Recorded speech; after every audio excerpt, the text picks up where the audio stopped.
ప్రభు అయిన యేసుక్రీస్తు నామములో మీ అందరికీ వందనాలు చెల్లిస్తూ ఉన్నాం. ఆనంద ఫౌండేషన్ సమర్పించు నా మంచి కాపరి ప్రోగ్రామునకు మన ప్రభువును రక్షకుడునైన యేసుక్రీస్తు నామములో మీ అందరికీ స్వాగతం, సుస్వాగతం. ఆనంద ఫౌండేషన్ అనే స్వచ్ఛంద సేవా సంస్థ ద్వారా దేవుని వర్తమానాన్ని వీక్షించుచున్న మీ అందరికీ ప్రకటించులాగున నన్ను ఒక ప్రత్యేక ప్రసంగికులుగా ఆహ్వానించుట కొరకు ఆనంద ఫౌండేషన్ యాజమాన్యాన్ని నడిపించుచున్న విధానముకై మన మంచి కాపరి మన ప్రభువును రక్షకుడునైన యేసుక్రీస్తు నామమునకు వందనాలు చెల్లించుచున్నాను. ఇప్పుడు చిన్న వాక్యాన్ని మనం చదువుకుందాం. హబక్కూకు గ్రంథంలో 3వ అధ్యాయము 2వ వచనాన్ని చదువుతున్నాను. యెహోవా, నిన్ను గూర్చిన వార్త విని నేను భయపడుచున్నాను. యెహోవా, సంవత్సరములు జరుగుచుండగా నీ కార్యము నూతనపరచుము. సంవత్సరములు జరుగుచుండగా దానిని తెలియజేయము. కోపించుచునే వాత్సల్యమును జ్ఞాపకమునకు తెచ్చుకొనుము. 2 మాటలు ప్రార్థన చేద్దాం. ప్రేమగల ప్రభువా, కృపగల తండ్రి, పరిశుద్ధమైన దేవా, మీ పాదములకు స్తోత్రాలు, వందనాలు చెల్లిస్తూ ఉన్నాం. చదువుబడిన వాక్యమును ధ్యానించుచూ ఉండగా వినేవారి హృదయాలలో మీ కార్యము జరుగుటకు సహాయం చేయండి. ఆనంద ఫౌండేషన్ ద్వారా ప్రారంభించబడి ప్రసారము చేయబడుచున్న ఈ వాక్య సందేశాలు అనేకులు ఉపయోగపడుటకు కృపచూపమని, మహిమ పొందుమని యేసు నామమున వేడుకొనుచున్నాము తండ్రి, ఆమేన్. ప్రభునందు ప్రియులారా, 2008వ సంవత్సరానికి మనం స్వస్తి పలికి 2009లో ప్రవేశించాం. ఈ పండుగ యావత్ ప్రపంచమంతా జరిపించుకున్నారు. దేవుని బిడ్డలైతే దేవుని నామమునకు స్తోత్రాలు చెల్లించుచు గత కాలమంతా కాపాడిన దేవునికి స్తుతులు చెల్లించుచు భవిష్యత్తులో కూడా కాపాడుమని ప్రార్థనాపూర్వకంగా నూతన సంవత్సరములో అడుగుపెట్టారు. కాలములు, సమయములు దేవుని స్వాధీనంలో ఉన్నాయని బైబిల్ గ్రంథంలో మనం చదువుతున్నాము.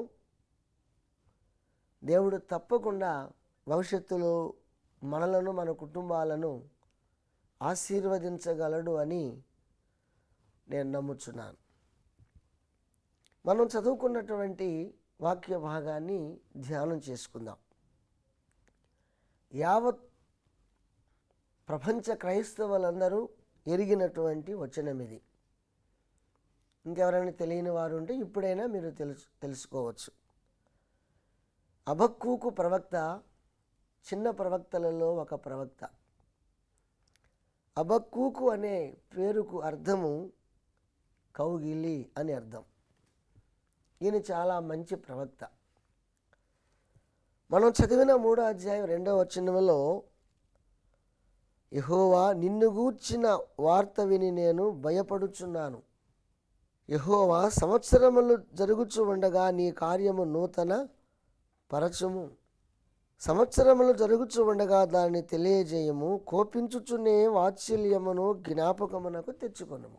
ఈ ఒకే వచనములో 3 భావాలు స్పష్టంగా కనిపిస్తున్నాయి. మనకున్న టైంలో ఈ 3 భావాలను మీ ముందు ఉంచాలని పరిశుద్ధాత్మ చేత నేను ప్రేరేపించబడుచున్నాను. ఆత్మదేవుడు అర్థమయ్యేలాగా బోధిస్తారు, మీకు కూడా సహాయం చేస్తారు. మొదటి విషయం, యెహోవా, నిన్ను గూర్చిన వార్త విని నేను భయపడుచున్నాను. పైన మొదటి లైన్లో హబక్కూకు చేసిన ప్రార్థన వాయిద్యములతో పాడదగినది అని కూడా ఉంది. ఒకవేళ ప్రార్థనే వారు పాటగా, పాటనే ఒక ప్రార్థనగా కూడా ధ్యానపూర్వకంగా హబక్కూకు చేశాడు. నిన్ను గూర్చిన వార్త విని నేను భయపడుచున్నాను. యెహోవా అనే పదానికి అర్థము ఉన్నవాడు, అనువాడు అని అర్థం. దేవుడు ఎప్పుడు కూడా మానవాళికి మేలే చేస్తాడు. దేవుడు దయగలిగినవాడు. మరి దేవుడు తెలియజేసిన వర్తమానాన్ని విని ఎందుకు భయపడుతున్నాడు? దేవుని మాటలంత భయంకరంగా ఉన్నాయా? భయపడవలసిన అవసరత ఏముంది? ఇప్పుడు మనం ఆ మొదటి విషయంలో చూడాలి. దీనికి దీటుగా హబక్కూ గ్రంథం 1వ అధ్యాయము 2వ వచనం నుండి కొన్ని వచనాలు చదివితే మనకు క్లియర్గా అర్థమవుతుంది. మీ బైబిల్ చూసుకోండి. యెహోవా, నేను మొర్రపెట్టినను నీవెన్నాళ్ళు ఆలకింపకుందువు? బలాత్కారము జరుగుచున్నదని నేను నీకు మొర్రపెట్టినను నీవు రక్షింపకయున్నావు. నన్నెందుకు దోషము చూడనిచ్చుచున్నావు? బాధ నీవేళ ఊరకయే చూచుచున్నావు అన్నాడు. మొర్ర ఎందుకు ఆలకించడం లేదు? ఎందుకు ఈ దోషకార్యాలు చూడనిచ్చుచున్నావు? ఎందుకు అలా నిలబడి అలా చూడవలసి వస్తుంది? ఈ విషయాలు నాకు చాలా బాధగా అనిపిస్తున్నాయి అన్నాడు. నిజమే, కొన్ని కార్యాలు చూడముచ్చటగా ఉంటాయి.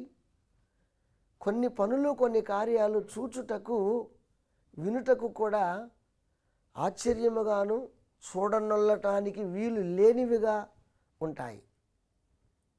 ఇక్కడ ఏం జరిగింది? ఎక్కడ చూచినను నాశనము, బలాత్కారము అగపడుచున్నవి, జగడములను, కలహములను రేగుచున్నవి. అందువలన ధర్మశాస్త్రము నిరర్ధకమాయను అన్నాడు.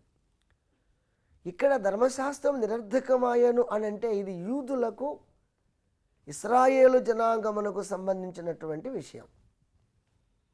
ప్రియులారా, మీరు వినండి. ధర్మశాస్త్రము మోషే ద్వారా సీనాయి కొండ మీద నుండి ఇశ్రాయేలు జనాంగమునకు దేవుడు అనుగ్రహించాడు. ధర్మశాస్త్ర సారాంశము మనము బైబిల్ అంతటిలో మనం ధ్యానం చేస్తే, ఒక తప్పు చేసిన వ్యక్తి ఎలా క్షమాపణ పొందాలో, ఆ పాపం వలన కలుగు శిక్ష నుండి ఎలాగో తప్పించుకోవాలో ధర్మశాస్త్రములో రాయబడింది. గువ్వను కానీ, గొర్రెను కానీ, మేకను కానీ, ఎద్దును కానీ ఏదైనా బలి అర్పించుట ద్వారా వారు తెలిసి తెలియక చేసిన పాపము వలన కలుగు శిక్ష నుండి తప్పించుకునే ఏర్పాటు చేశాడు. అలాగూ చేయడం ధర్మమే. ధర్మశాస్త్రములో ఆ విషయాలు రాయబడ్డాయి. రెండవ అర్థం కూడా దాంట్లో ఉంది. ఒక వ్యక్తి తప్పు చేసి ఆ తప్పు నుండి బయటపడకపోతే శిక్ష తప్పదు.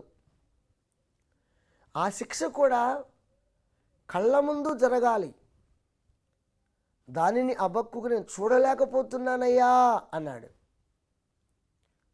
ఒక యూదుడు కానీ, ఇశ్రాయేలుడు కానీ పాపము చేస్తే అది తప్పు అని తెలిసి కూడా తాను అహంకారముతో, కామవాంఛతో, శరీర కోరికలకు బానిసై అలాగూ చేస్తూ ఉంటే యూదుల ఎదుటనే, ప్రజల ఎదుటనే ఆ వ్యక్తిని శిక్షించాలి. ఎందుకు శిక్షించాలి అంటే, ఇలాంటి తప్పు మరి ఒకడు చేయకుండు నిమిత్తమై, వారికి బుద్ధి కలుగు నిమిత్తమై. అందుచేత వారు చూచైనా మారు మనసు పొందాలన్న సదుద్దేశంతో ధర్మశాస్త్రములు అదొక భాగముగా దేవుడు ఉంచాడు. అది ధర్మమే. ధర్మశాస్త్రములు అది కూడా ఒక భాగమే. అయితే ఇక్కడ ధర్మశాస్త్రం వారికి నిరర్ధకం అయిపోయింది. అంటే గతకాలమందు చేసిన పాపాల నుండి